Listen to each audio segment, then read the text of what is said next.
Mom and Dad, Toddler's Disseminator is not for kids. Where you at, Ms. Abi? This is HD, the Harvest Disseminator, bringing you a review of the Hasbro Marvel Legends X-Men Age of Apocalypse Sugar Man Build-A-Figure Wave X-Men. Without further ado, let's chop on.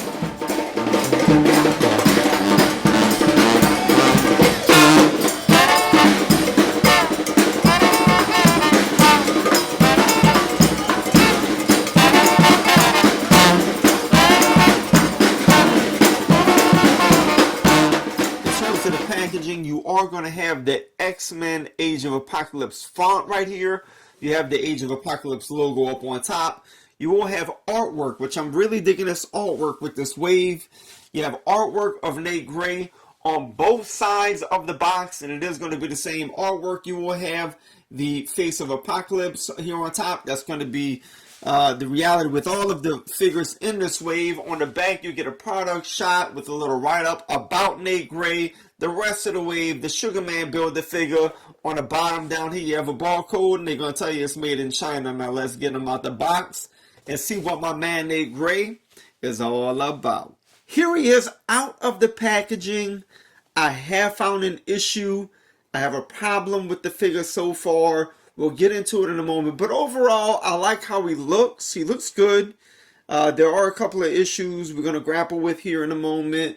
But before we do that, let us take a look at exactly who Nate Gray is. The epilogue of Legion Quest is Cable number 20, which was published in 1995. There would be a pause on Cable's run for 4 months, along with the rest of the X-Men titles.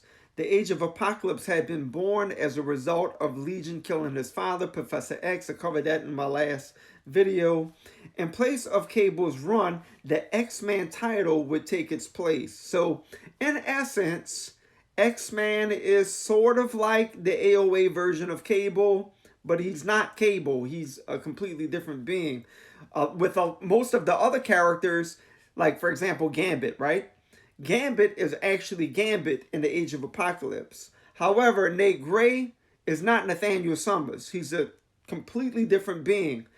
Cable doesn't exist in Earth 295. So X-Man, in fact, is far more powerful than Cable because Nate Gray was never infected with the techno-organic virus like Cable was. Also noteworthy is that he was one of 3 characters to get a title run in the Age of Apocalypse, along with Weapon X and, of course, Gambit. Nate Gray makes his first appearance in X-Men number 1. His book opens with Cyclops helping Nate Gray escape the pens. He's drawn to the Xavier Institute, where he encounters Forge. In the Age of Apocalypse, Forge is actually the leader of a band of outcast mutants that seeks to overthrow the reign of Apocalypse. And his little posse consists of Toad, Sauron, Mastermind, Brute, and Teresa Cassidy would later join him. In the Age of Apocalypse run, Forge would serve as a mentor or father figure to Nate Gray because he sees Nate as one of the only hopes of defeating the High Lord, Apocalypse. In issue number 2, Mr. Sinister will disguise himself as a man named Essex. Of course, we know him as Nathaniel Essex, but we have to understand that this is Earth 295, so they had never heard of Essex. So he disguises himself as Essex, and he infiltrates Forge's ranks to influence Nate to take a more extreme path. In X-Men number 3, Forge recognizes Sinister's negative influences.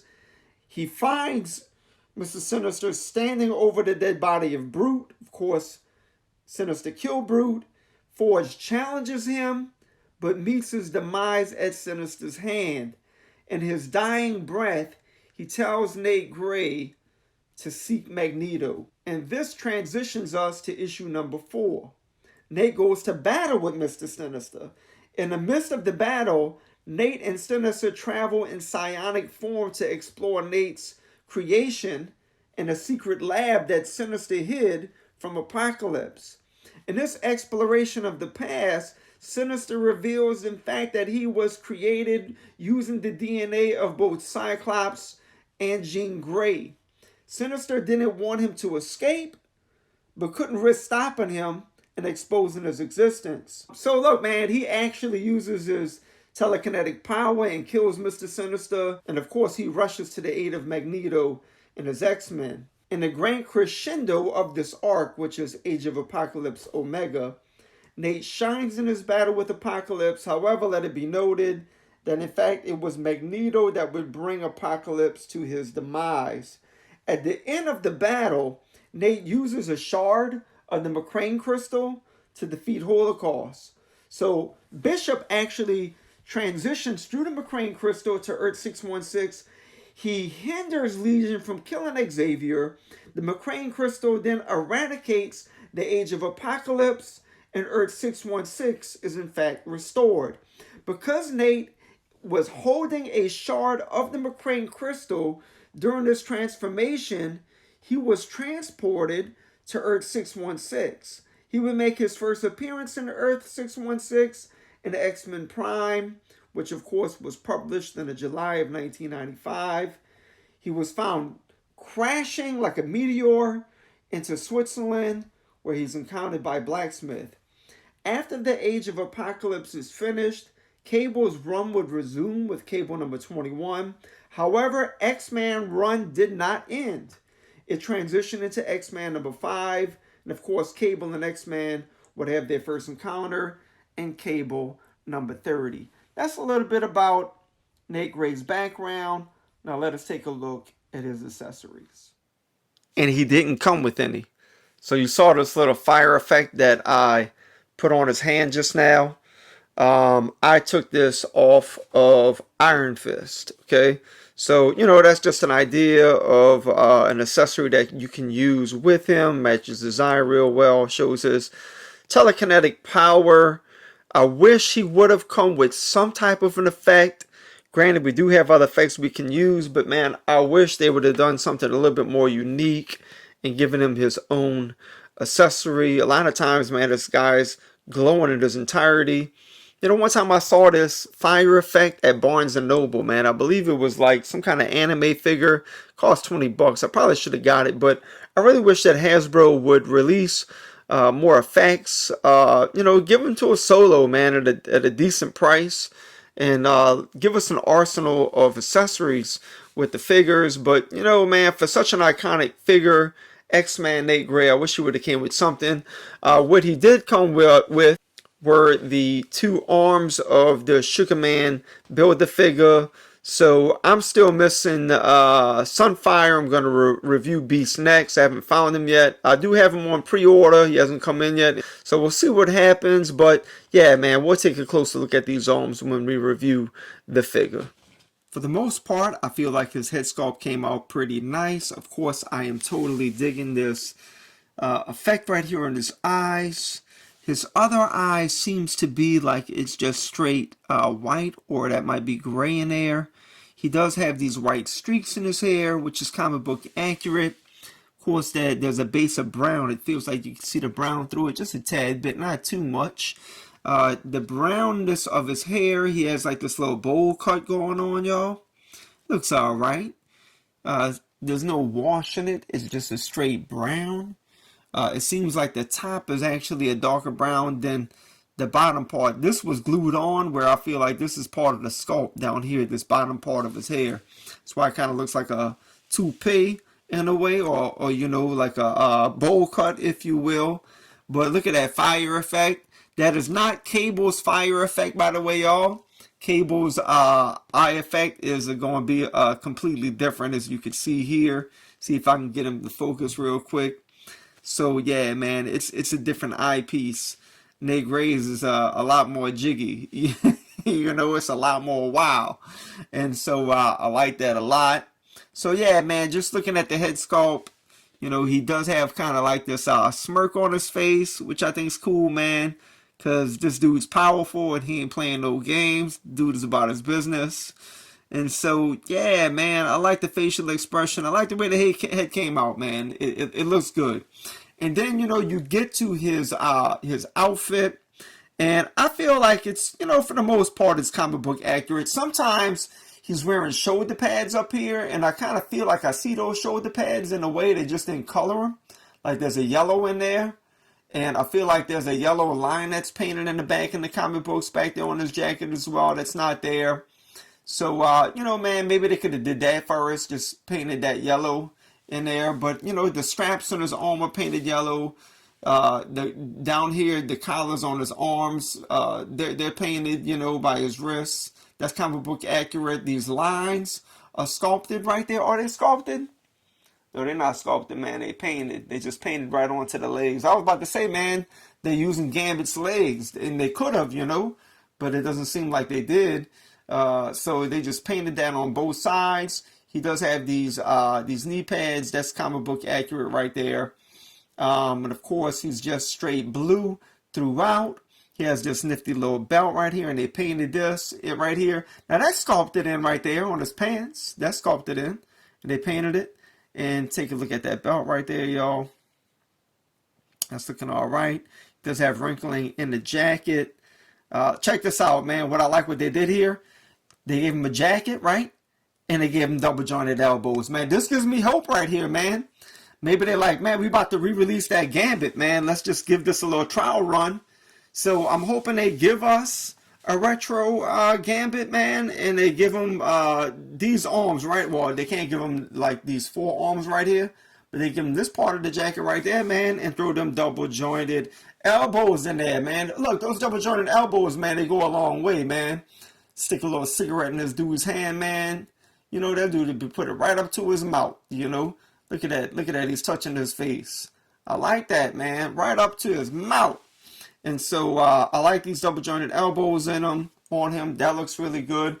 The shirt, they painted yellow right there on the V of his neck right there, man. That looks really good. So the sculpt overall, man, it's nice. I like it. And it all seems to be comic book accurate. The issue that I spoke of, getting him out the box, were his feet. I just feel like these feet don't really match him, man. They're too small for his body. And I was having a really hard time standing him up. I went and put a hairdryer to his feet, man, and loosened those joints up a little bit. But he seems to be doing better now. But I was having a real hard time getting this guy to stand. And I don't know, man. I'm not digging the feet that they use for him, man. I just feel like it's too small for his body, man. They just don't match very well. These are like cobbler shoes almost, you know.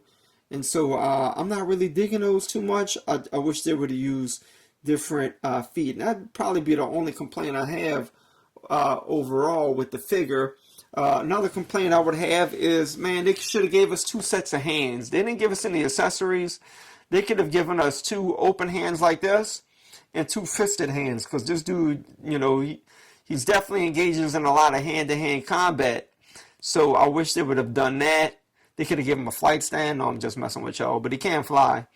Of course, we got to find a stand from somewhere else. Now, we did get that stand with that recent Black Widow. I never picked that MCU figure up, though.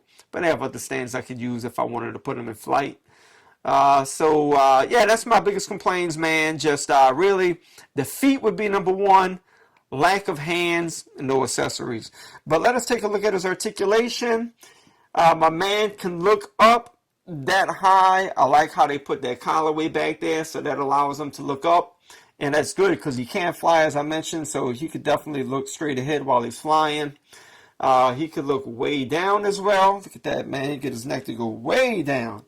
With that head, you will get it to go side to side a little bit. You will get a 360 all the way around. You will get his arms to come up that high. You get a 360. As I mentioned, man, which is beautiful. He's wearing a jacket, yet he has these double jointed elbows. So look, man, he can get those elbows, look, way back there, man. Check that out. I mean, that's way back there, right? I like that. So you will get a swivel at the wrist, and of course they hinge up and down. That's going to be the reality for both of these hands. They're going to hinge up and down with double jointed elbows. You do have the upper bicep swivel as well. Don't let me not forget that. With the waist, you get that 360. He can crunch down that far, and he can crunch that far back. All right, which is pretty good. Can't complain with that. His legs could kick out, man. Look at that split this dude can give you. He got those upper thigh cuts, double jointed knees. He does have a upper calf swivel. He has ankle pivoting. His feet can go that far up, that far down. He has pegs on the bottom of his feet. Granted, I don't have any stands. But yeah, man, if you're going to freestand this guy, you might want to consider getting one, or just get your hair dryer and loosen up his joints a little bit. It seems like he's standing up a lot better now. And in the blue trousers, my main dude is going to stand in at right about 6.5, almost 6.5 inches. And here he is scaled next to Jean Grey in Weapon X. Here he is scaled next to Cyclops in Jean Grey, from which his DNA was derived. And here he is scaled next to Forge and Mr. Sinister. Here he is scaled next to Apocalypse and Onslaught. Here he is scaled next to Pizza Spider-Man and Morbius. Here he is scaled next to Sauron and the Sasquatch Wave Cable. And here he is scaled next to two New Orleans-born superheroes. You have the Queen of New Orleans, the most beautiful, glorious, and powerful single-jointed elbowed Monica Rambeau, and the Prince of the French Quarter, the single-jointed elbowed Remy LeBeau, known in the Quarter simply as Gambit.